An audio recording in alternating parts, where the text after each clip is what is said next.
राज्यपाल सुश्री अनुसुईया उइके अपने बस्तर प्रवास के दौरान आज विश्व प्रसिद्ध बस्तर दशहरा पर्व के बाहर रैनी रस्म के अंतर्गत कुम्हेड़ा कोट में आयोजित नवाखाई पर्व में शामिल हुई। उन्होंने कुम्हेड़ा कोट जगदलपुर में बस्तर के माठी पुजारी कमलचंद भंजदेव एवं उनके परिजनों के साथ देवी देवताओं की विधि विधान के साथ पूजा अर्चना के बाद सिंगार लाड़ी में बैठकर दोना में नए चावल से बने अन्न खाकर नवाखाई रस्म में सहभागिता निभाई। इस दौरान राजमाता कृष्णा कुमारी देवी एवं उनके परिजनों के अलावा बस्तर सांसद एवं बस्तर दशहरा समिति के अध्यक्ष दीपक वैज, संसदीय सचिव रेणु चंद जैन, दंतेवाड़ा विधायक श्रीमती देवती कर्मा, संभाग आयुक्त GR चुरेंद्र, IG सुंदर राज P, collector Rajat Bansal, police अधीक्षक जितेंद्र मीणा सहित जनप्रतिनिधियों एवं दशहरा समिति से जुड़े लोगों के अलावा बड़ी संख्या में आम नागरिकगण उपस्थित थे। उल्लेखनीय है कि 75 दिनों तक चलने वाला बस्तर दशहरा पर्व सामाजिक समरसता के अनुपम उदाहरणों में से एक है। इस महापर्व को बस्तर के विभिन्न समुदायों की सहभागिता से निभाया जाता रहा। किलेपाल क्षेत्र के माड़िया जनजाति द्वारा परंपरा के अनुसार प्रतिवर्ष विजय रथ को चुराकर कुम्हेड़ा कोट में रखा जाता है। रथ को खोजने जाने के बाद राज परिवार पूरे लाव लश्कर के साथ कुम्हेड़ा कोट पहुंचता है। यहां राज परिवार द्वारा रथ की वापसी के लिए मान मोनावल किया जाता है।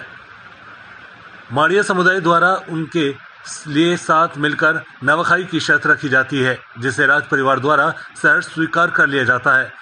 फिर यहां नवाखाई की रस्म धूमधाम के साथ पूरी करने पर माड़िया समुदाय द्वारा रथ को वापस। अभी तक मैंने सुना था दशहरा बस्तर का जो केवल देश नहीं दुनिया में बहुत फेमस है, और यहाँ आकर मैंने सारी जानकारियाँ जब लिया कि किस तरह से हमारा पूरा बस्तर के हमारे जो ट्राइबल समाज के लोग इकट्ठे होते हैं, और फिर इसके बाद इकट्ठे होने के बाद वहाँ पर राजमहल से रथ जो है चुराया जाता है और चुरा के यहाँ पर लाया जाता है। और अभी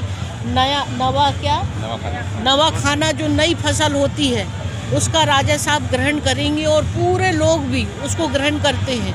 तो ये एक अपने आप में एक बहुत बड़ी परंपरा और संस्कृति यहाँ कायम है, वरना इतना 700 साल पुराना ये परंपरा चली आ रही है। सुनकर मुझे बड़ा आश्चर्य भी लगा, और एक नए ढंग से यहाँ पर कार्यक्रम होता है।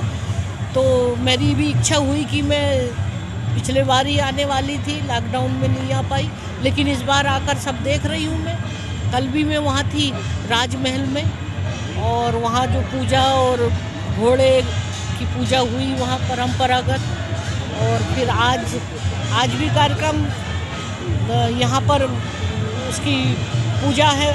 सारे देवी देवता इतने सारे पूरे बस्तर के, मुझे तो मैं पहली बार ही अपनी लाइफ में जीवन में देख रही हूँ कि यहाँ देवी देवताओं का कितना महत्व है। समाज के लोग और इतनी दूर से, और माता दंतेश्वरी जी को भी लेके यहाँ आते हैं, और ये बड़ा अद्भुत।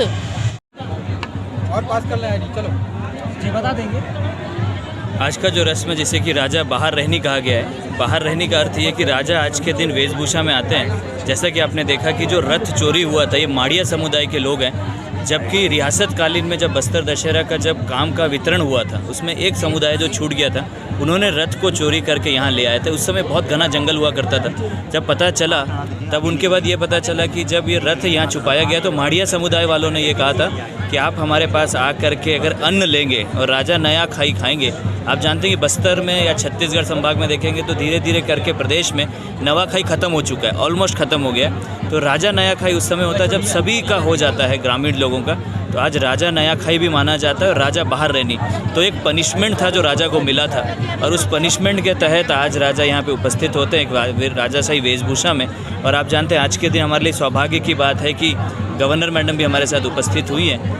और ये सौभाग्य की बात इसलिए भी है क्योंकि आज देख रहे हैं कि आज भीड़ भी बहुत है। कोविड महामारी के बाद हम कोशिश ये कर रहे हैं कि ज़्यादा से ज़्यादा लोगों को जो परंपराएं हैं वो यथावत चलती रहे। और पिछले साल भी हमने ये कार्यक्रम किया था, आप लोग सब भी उसमें सम्मिलित हुए थे। और साथ साथ सबसे महत्वपूर्ण आज का कार्यक्रम ये है क्योंकि आज बस्तर संभाग के सभी देवी देवता जितने हैं वो सब